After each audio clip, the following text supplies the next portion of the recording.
All right, let's jump right into this explainer. Today, we're going to completely reframe the concept of sales. Now, I know, for a lot of you, the word sales probably triggers an immediate, almost visceral reaction. You might picture some slick glad-hander on a used car lot, or just feel like the whole profession is, well, kind of unpleasant. But today, we're going to prove that whether you like it or not, you are in the business of moving others. You are, in fact, a seller.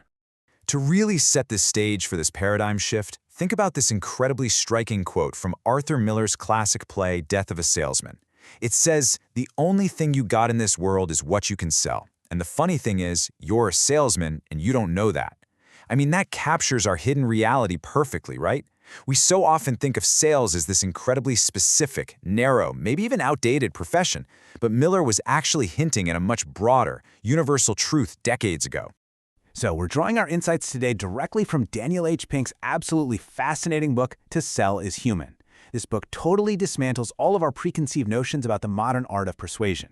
Pink basically went on a journey to look at what we actually do all day long, and what he found was that the entire foundation of our traditional understanding of sales has completely crumbled.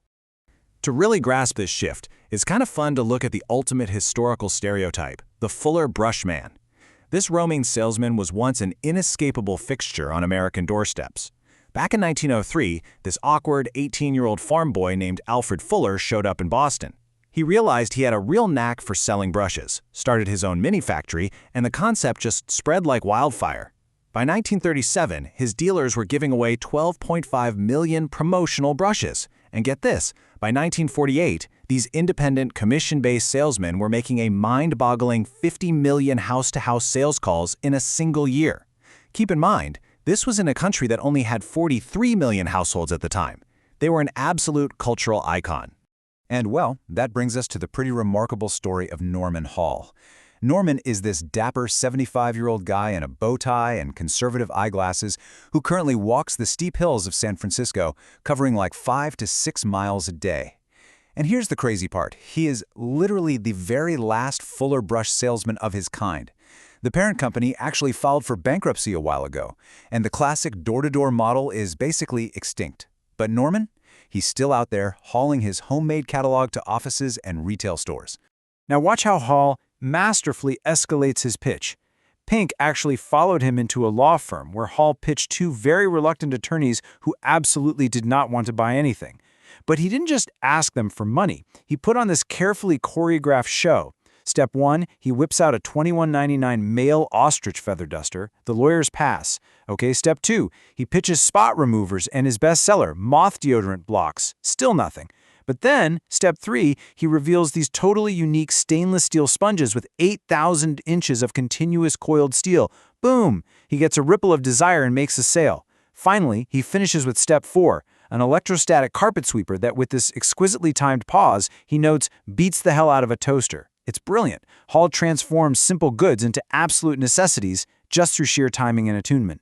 Now, before you sit there and dismiss Norman's world as totally irrelevant to your modern digital life, I encourage you to do what the author did. Audit your own calendar. Seriously, look at the meetings, the tweets, the emails, the quick coffee catch-ups from your last 2 weeks. When you really analyze your day, you're going to realize you spend the vast majority of your time coaxing resources from people. You're trying to get an editor to accept an idea, a colleague to join a project, or hey, even just convincing your kid to take a shower after baseball practice. It's all the same thing. Let's put some hard numbers to this.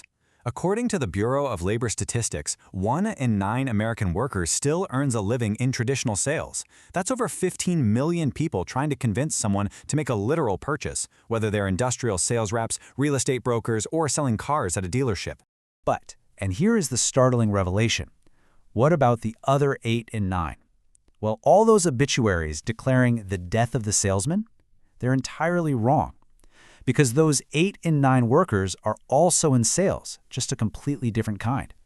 Every single one of us is engaged in a modern form of moving people. So the absolutely crucial point here is that a first-of-its-kind analysis reveals we are devoting upward of 40% of our time on the job to moving others. Let that sink in for a second. 40%. Nearly half of your working hours are spent not doing the core technical tasks of your job, but rather influencing, persuading, and cajoling others. And honestly, most people consider this critical to their professional success. Pink defines this phenomenon perfectly. He calls it non-sales selling. It's the act of persuading, convincing, and influencing others to give up something they've got, like their time, their attention, or their effort in exchange for what we've got. It is not about ringing a cash register. It's about the fundamental human exchange of resources and ideas. The workplace transformation, why we are all sellers. Let's look at exactly how we got here. This massive shift is basically driven by three key factors: entrepreneurship, elasticity, and EdMed. First up, entrepreneurship. The very technologies that were supposed to replace salespeople have actually lowered the barriers to entry, turning independent creators, freelancers, and small business owners into frontline sellers of their own visions. Second, elasticity. Today, our job skills have to stretch across boundaries. You're not just doing one narrow task anymore. Your role requires you to wear a ton of different hats, which almost always involves pitching your ideas across departments. And finally, EdMed. The fastest growing industries globally are education and medicine. And what are teachers and nurses doing all day? Literally, their entire jobs are about moving people to learn, to heal, and to change their behaviors. And this massive shift has completely flipped the balance of power. We used to live in a world of caveat emptor, buyer beware. The seller had all the information, which is what led to that sleazy, deceptive stereotype of sales, because it could totally exploit that ignorance. But today, thanks to the internet and total information transparency, we've moved to caveat venditor, seller beware. The buyer knows just as much as you do. They've read the reviews, they know the prices, which means honesty, fairness, and transparency are now literally your only viable paths to successfully moving others. How to be the new ABCs. Forget the old aggressive mantra of always be closing. Let's examine Pink's new rules of engagement. The modern toolkit requires a completely new set of ABCs. A is for attunement, bringing yourself into harmony with individuals in their unique contexts. Believe it or not, it turns out extreme extroverts rarely make the best salespeople anymore. B is for buoyancy, combining a grittiness of spirit and a sunniness of outlook to survive what veterans call an ocean of rejection. And C is for clarity. Now this is a massive shift. It's no longer just about problem solving. It's about problem finding. Think about it. In a world where everyone can instantly look up the answer to a known problem on their phone, your real value is in helping others uncover challenges they didn't even know they had. What to do? The abilities that matter most. Once you understand how to be using those new ABCs, we must look at what you actually need to do to successfully move others.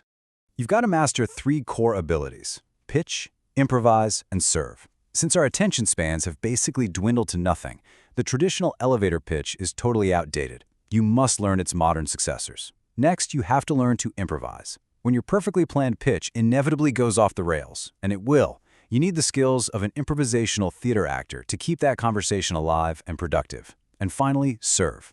You really have to make every interaction personal and purposeful. It's about genuinely elevating the other person rather than just trying to extract value from them. Ultimately, as we wrap up this explainer, I want you to remember this. The capacity to sell isn't some unnatural adaptation to the merciless world of commerce. Not at all. It's actually a beautiful, crucial part of our survival. The ability to move others to exchange what they have for what we have is literally how our species evolved. It lifts our living standards, it drives innovation, and it fundamentally enhances our daily lives. So knowing that you spend nearly half your day moving others, how will you use this modern toolkit to transform your very next interaction? I want you to think about that email you need to send or that meeting you have tomorrow morning. You are a seller, and that is a distinctly human superpower. Thank you so much for joining me on this explainer, and I challenge you to go out there and move someone today.